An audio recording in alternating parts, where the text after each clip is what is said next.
এই অস্ত্র মামলার যাকে প্রধান আসামি করা হয়েছিল জনাব লুৎফুজ্জামান বাবর, তার পক্ষে আজকে যুক্তিতর্ক উপস্থাপন করা হয়েছে। এই যুক্তিতর্কের প্রণিধানযোগ্য বিষয়গুলোর মধ্যে প্রথমটি হলো যে লুৎফুজ্জামান বাবর মূলত এই মামলার আসামি ছিলেন না। এই মামলার ২৮টি সাক্ষী হয়ে যাওয়ার পরে পুনরায় তদন্ত করার জন্য একটি নির্দেশনা দেওয়া হয়। ২১ আগস্টের মামলার মতো পুনরায় তদন্ত করা হয় এবং ওই তদন্তের মাধ্যমে লুৎফুজ্জামান বাবর সহ ১১ জনকে নতুন করে আসামি করা হয়।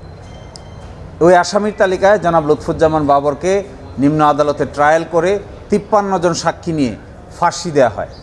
তার এগেনস্টে আমরা প্রথম যুক্তি উপস্থাপন করেছি যে এইভাবে মামলা চলা অবস্থায় ২৮ জন সাক্ষী শেষ হয়ে যাওয়ার পর যে তদন্তের আদেশ দেওয়া হয়েছে এটি আইনানুগভাবে করা হয়নি, এটি বেআইনি হয়েছে।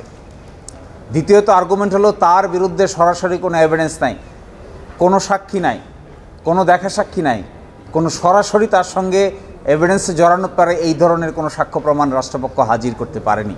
তারা যে কথা বলেছেন যে তার নির্দেশে কাকে নাকি জেল থেকে ছেড়ে দেওয়া হয়েছে ৫ জনকে। সাক্ষ্য প্রমাণ অ্যানালাইসিসে দেখা যায় ৫ জনের একজনকেও ছাড়া হয় নাই, সবাই জেলে ছিলেন এবং সবাই পরবর্তীতে স্বীকারোক্তিমূলক জবানবন্দি দিয়েছেন। ফলে রাষ্ট্রপক্ষের প্রথম অভিযোগের সমর্থনে কোনো সাক্ষ্য প্রমাণ হাজির করতে পারেননি। দ্বিতীয় অভিযোগ দিয়েছেন তার বিরুদ্ধে যে তিনি তৎকালীন তদন্ত রিপোর্টকে ইনফ্লুয়েন্স করেছেন, প্রভাবিত করেছেন। এই ব্যাপারে তদন্ত কমিটির যে সভাপতি ছিলেন তখনকার সচিব জনাব ফারুক আহমেদ এবং যে সদস্য সচিব ছিলেন তদন্ত কমিটির, তারা পরস্পর বিপরীত ধর্মী বক্তব্য দিয়েছেন। একজন আরেকজনের বিরুদ্ধে বক্তব্য দিয়েছেন। একজন বলেছেন যে তদন্ত তারা সঠিকভাবে করেছেন এবং আইন অনুভাবে তদন্ত সম্পন্ন করে সর্বসম্মতিক্রমে তদন্ত রিপোর্টে স্বাক্ষর করেছেন।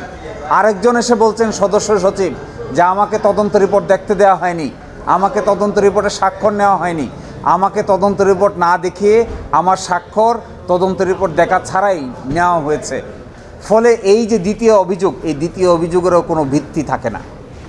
ফলশ্রুতিতে যা দাঁড়াচ্ছে, একজন কয়েকজনে কনফেশন করেছিলেন আব্দুর রহিম, তিনিও জনাব লুৎফুজ্জামান বাবরকে জড়িয়ে কোনো অভিযোগ উপস্থাপন করেননি। ফলশ্রুতিতে আমরা এই মামলায় আজকে যে যুক্তিতর্ক করেছি তার মূল বিষয় ছিল তার বিরুদ্ধে সরাসরি কোনো এভিডেন্স নাই এবং তাকে রাজনৈতিক উদ্দেশ্যে এই মামলার আসামি করা হয়েছে। অতি দ্রুত তাকে যেন এই মামলা থেকে বেকসুর খালাস দেওয়া হয়।